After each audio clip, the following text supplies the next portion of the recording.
everybody, I'm Bree the Plant Lady, checking in with part 2 of my last week of May weekly garden tour. As you can see, I am laying in the hammock for the first time probably all year, and I'm really just doing it to prove to my former intern Flora that I have in fact sat in it for more than 30 seconds. We actually hung this hammock because of her, but she was working for me in 2019. She was like, "You need more places to sit down." And I remember being like, "But I never sit. Why do I need more spots?" But she took advantage of the hammock. And so I'm trying to take a page from Flora's book and actually enjoy this long holiday weekend. I certainly hope all of you have had a safe and relaxing Memorial Day weekend. And thank you to all of our veterans for making this holiday possible. Well, I'm ready to get up and give you a tour of everything that is blooming here in my front garden. So without further ado, let me turn this camera around. So I think part of the reason I don't sit in the hammock that often is because it's really hard to get out of. Oh, I start to feel really old. All right, so the view from the hammock is quite extraordinary. So let me just start right here. We walk out from under that bridal veil, Prunus Mume, and look at the wave. Now, of course, some of the poppies are floppy. It doesn't matter. They're so pretty, you sort of excuse some of their bad behaviors. The oats are all starting to turn color. The larkspur is in full bloom. The cosmos, which are all self-sown, are looking really nice. So let me give you an up-close view. This Lychnis, or Silene, which is what it is now, has been perennial for more than a decade. And it's just really well congregated right here at the base of this oak. And then, of course, you can see the larkspur, the happy bee on it. We've still got poppies blooming. We've got carrots in bloom. As I mentioned, the oats, which are all self-sown from last year, are really looking great. Now, these giant poppies, I shouldn't say big, the giant poppies that were sent to me from England, they really are big. They are floppy. And in the future, I'm going to put them where they have better structure to hold them up. But the main thing is how different their seed head is. You see, it's really oval. It looks like Bert, you know, Bert and Ernie. Looks like Bert's head. It's really different compared to the poppies that I normally grow. Also the breadseed poppy, but they're very round. And this one is small, but still the shape of the seed head is quite different. And you can see here more Silene. The Silene, it is Silene, really likes to perennialize right at the base of a tree, which is a good spot because not a lot else wants to grow there. See, the cosmos are really beautiful. There's a lot of cosmos all through here, so I'm pretty excited about that. Sweet peas are just about kind of starting to wrap up and finish, but you can see relatively good seed set on these, so we'll definitely collect those. And I wanted to show you the giant poppy flowers are pretty distinct. Now I don't see them, but okay, here we go. They're kind of this pale pink with sort of a lavender center, and all of them have been the same color. So I feel really fortunate that these got sown much later, and I think that these will come true, and the other poppies that I grew will also come true. I don't think they hybridized because they weren't blooming at the same time. So that is great. I'll be sure to keep the seeds separated, and hopefully I'll have enough to be able to share with everyone. I did want to show you that the deer are actively visiting the garden. They're eating all of the leaves off of these water sprouts, which I don't need. They could go ahead and just take the entire thing off if they wanted to help me. Of course, they don't really want to help me. They just want to eat. This is one of the habits of Prunus Mume that's a bit unfortunate, but that's okay. Just need to come through and cut off all the water sprouts. That's actually what happens when you cut back in winter, because this is a plant in the Rosaceae family. Winter pruning sort of creates this habit of water sprouting, where a bunch of new growth develops at the trim point. So you're better to prune the Prunus mumes now in the summertime when they're actively growing. Even though I like to prune them in the winter when they're blooming so I can bring the trimmings inside to enjoy in flower arrangements. But overall, to say as disappointed as I was feeling about the wave, I feel the opposite now. It's not as dense and thick as I'd like. That's because I let it get too dry, and it's really getting quite a lot of shade now that the leaves are out, but it's no longer a D. I'm gonna say that I'm giving it a B- at this stage. So that's a big improvement. Well, this is probably the last time you're gonna see this border looking like this, because this is actually what we're gonna do tomorrow. We're gonna take out all the rest of the cool season stuff, minus some of the poppies that haven't ripened yet. But we'll go ahead and get rid of the grains. We're gonna pull all the rest of the bachelor buttons. We'll pull out these pots, and we're gonna get this replanted. And I have some exciting plants that I'm gonna show you that are gonna go into this bed. I'm gonna put in some permanent shrubs, which I've avoided for a while, but I think it's gonna be the right choice. And I'm so pleased with how all of the stuff that I put in a few weeks ago is looking, and I'd like to continue that. It is important on the basils, this is a mazel, that you go ahead and you get all these flower spikes off, because you want for it to continue growing vegetatively. And this is a day length trigger. It's causing it to bloom right now. So if you just pinch all those flowers off, that's gonna really make the plant not only look better, but provide you much more ample harvest through the long term. And usually once we get a little bit closer to solstice, it kind of stops flowering so much, because this has been bred to be more or less day length neutral. But right now it's blooming a lot. But once you trim it back, it makes a big difference. It looks a lot better. It'll sort of change the plant chemistry.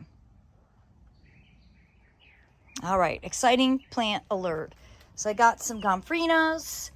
This is Trufula Pink from Proven Winners. I got some nice white vincas. These I got from Bell's last week.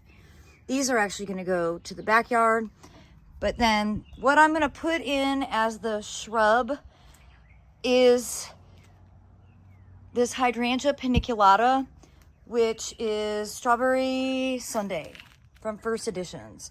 Now these look leggy and crazy because they've been in my 50% shade cloth greenhouse since Thanksgiving, being totally mistreated. I pulled them out yesterday, but I think they're really going to do so much better once they get planted in the ground. So I'm anxious to get these put in. So the process will be, we'll clear everything out that's over here. So probably gonna sacrifice some seed. The process of just going ahead and getting this clean. We'll get it weeded, we'll get it mulched, and then we'll get it planted. So I do hope that you will stay tuned to watch the progress on getting this bed completely renovated. And in yesterday's video, I promised I'd show you my not complicated seed collecting method. And well, here you have it. It's just a bunch of buckets. And this so far is what I've collected for poppies. It's not that much. I'm gonna have a lot less this year compared to last year. I just know that right off the bat. But I have a bucket for larkspur, which I need to start collecting more of. Bachelor buttons. And the poppies are really interesting because they don't, all the seed doesn't just come out at once. It takes at least a few days. So when you harvest your seed pods, you just want to keep them turned upside down in a bucket for at least a week, but really often longer, especially the pods that the finches haven't eaten. The ones that the finches have eaten, the seeds come out of pretty readily, but the ones that are whole, there's still a bunch of seeds in here, even though you can't quite hear them jiggle around. So it's better just to keep them in the bucket for a little while to let them completely dry out. All right, the renovation area. I haven't done anything. I did get this pot redone. I put in a gardenia that smells so good. This one's from Proven Winners called Pillow Talk. And it was blooming in the greenhouse. I was like, this is ridiculous. It does not need to be in the greenhouse. It needs to come out. So excited to see it here. Obviously, we haven't made any progress. I'm just showing you that sometimes my best laid plans take a while. I had somebody asking, are you sure that's a tiger lily? I'm 1,000% sure. This is Lilium lanciflorum, Lilium lancifolium. I don't know. Lilium, I'll put it in. All right, looking into this area. Haven't done anything yet, but I did get this pot redone. This is a really nice gardenia from Proven Winners called Pillow Talk. It smells absolutely incredible. And it's probably still going to be a little bit of time before we take this on. Aiden gets out of school on like June 8th. We do have a lot of Lilium here, and this is tiger lily, Lilium lanciflorum, Lilium lancifolium. It's an orange flower with white or with black dots all over it. And it's really kind of aggressive in my situation. You see it has all these bulbils that also germinate, which is why I have so many. But then I also get some sort of wilt on it where you can see it just starts to die from the tip. And I just need to cut that all the way back.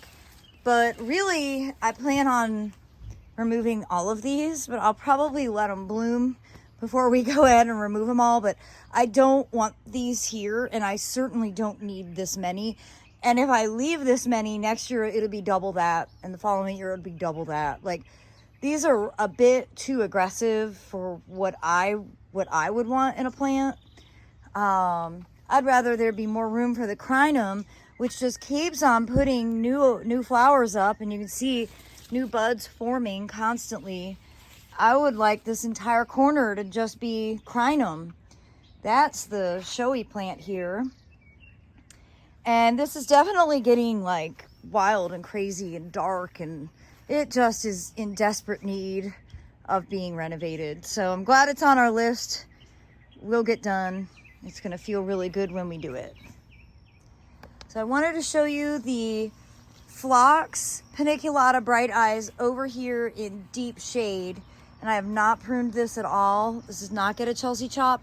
I probably should come through, just chop some of the ones that are especially tall, cut them back about a foot, put that on my list. And really everything over here under the live oaks is looking great. Again, this Carex cherokeensis is a plant that I'm really, really impressed by. And I need to go through and dig out all of these bird deposited Calicarpa, because I don't need for this bed to be nothing but Calicarpa, which is precisely what the birds are trying to achieve here. So do some maintenance here, but overall everything's looking good. The phlox, unfortunately, I'm sorry, the echinacea is getting eaten hard by the deer. They're eating pretty much every stalk down. And I haven't done any spraying. Obviously, I haven't brought out cattle fences, but you can see along the back, they've eaten every stalk of the coneflower.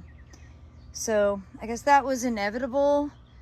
But don't believe the idea that deer don't eat native plants, because of course they eat native plants. Deer will eat anything. They'll try anything once.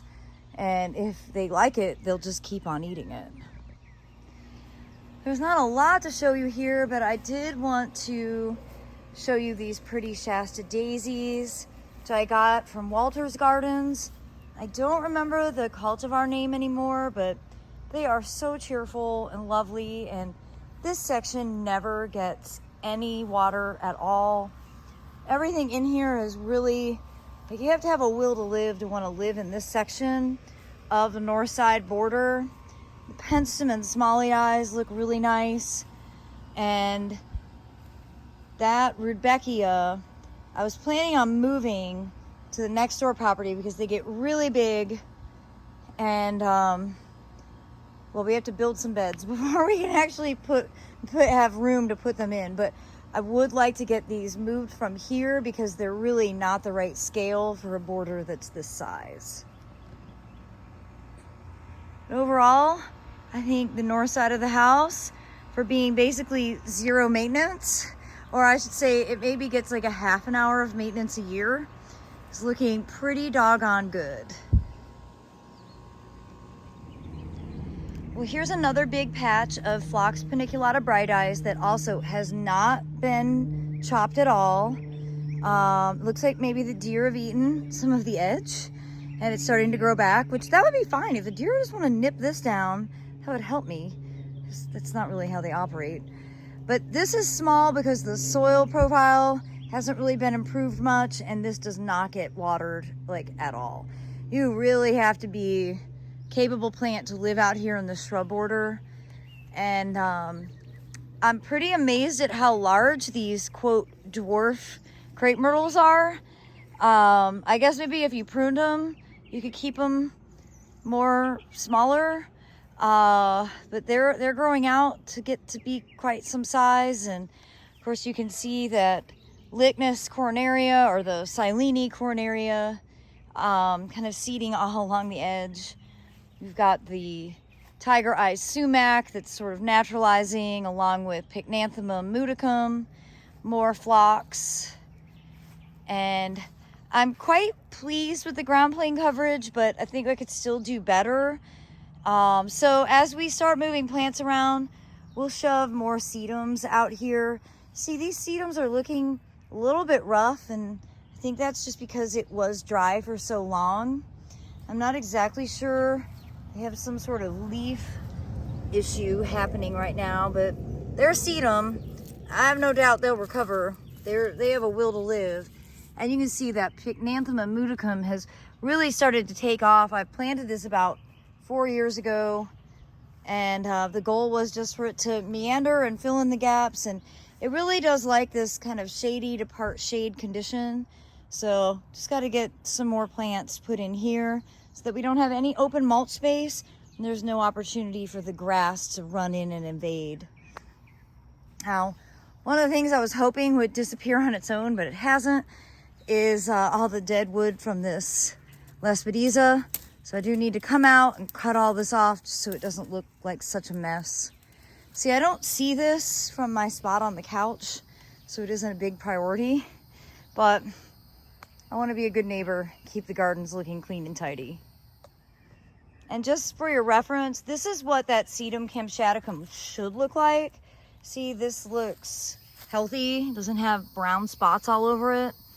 And I'm not really sure what the difference is. Maybe it's a lighting issue, but just so you know, that's what all of that over there sedum should look like, but isn't.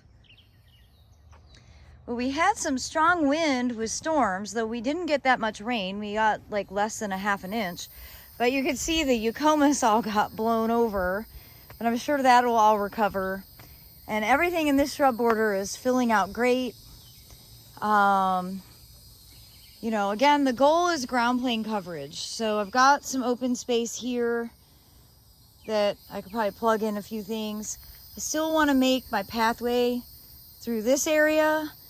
And, you know, the main issue in this bed, there's two main issues. Lots and lots of oak seedlings that germinate constantly, and poison ivy that the birds deposit. You know, the birds sit in these trees, they go to the bathroom, and, well, they poop out poison ivy seeds and Calicarpa seeds. And that's how those plants primarily are distributed. Of course, this section with the viburnum and the mature Calicarpas, which I planted on purpose, is really looking quite good. It's all filled in very nicely. See, some of the Calicarpas are starting to bloom. And, well, there's no questioning, I love Hydrangea quercifolia. Yesterday I showed you a lot of the Hydrangea macrophylla that I grow, but this is Hydrangea quercifolia Jetstream, and this is one of my all-time favorite plants because it looks good year-round. The fall color on this, which is really like practically early winter, it really doesn't start coloring up until December. It's exquisite. And, you know, everybody is always drawn to this corner of the garden with the bee hotel. And of course, we moved the bird bath here when we got these apples planted last week. Hopefully you watched that video. And I'm so happy that we're finally giving the apples the life they deserve, because Lord knows they've been kind of used and abused for over a year. And this week we're going to go ahead and remove all of the seasonal annuals that are growing along front here and just really allow the native perennials that we planted to take over. You know, the goal with all of this is there won't be room for the annuals long term, and I think we're going to achieve that this year. So I'm excited to get this border cleaned up once and for all and really give the native perennials the room they deserve. It's pretty exciting to see. Scutellaria will be blooming soon. You see the pycnanthemum is really doing great. And there's a bunch of other gems hidden in here that I know once we get all the mustard and kale and clover removed, we're gonna uncover an entire, you know, plethora of interesting native plants. Well, everybody, I hope you've enjoyed this installation of my last week of May weekly garden tour, and I hope that you will tune in tomorrow to have an up-close view of the native borders, which I have to go ahead and acknowledge are really looking awesome. For as bad as they looked in March, I am so impressed with how they look now. And I'm really looking forward to showing you everything that is starting to flower and really be able to give you some details on, you know, what our game plan is long term for getting all the annuals pulled out so that the native plants will have as much room as they need to really space out and settle in. Well, I hope you've had a wonderful and safe Memorial Day weekend. And as always, thank you so much for watching. I look forward to sharing another update tomorrow. Happy gardening, everybody.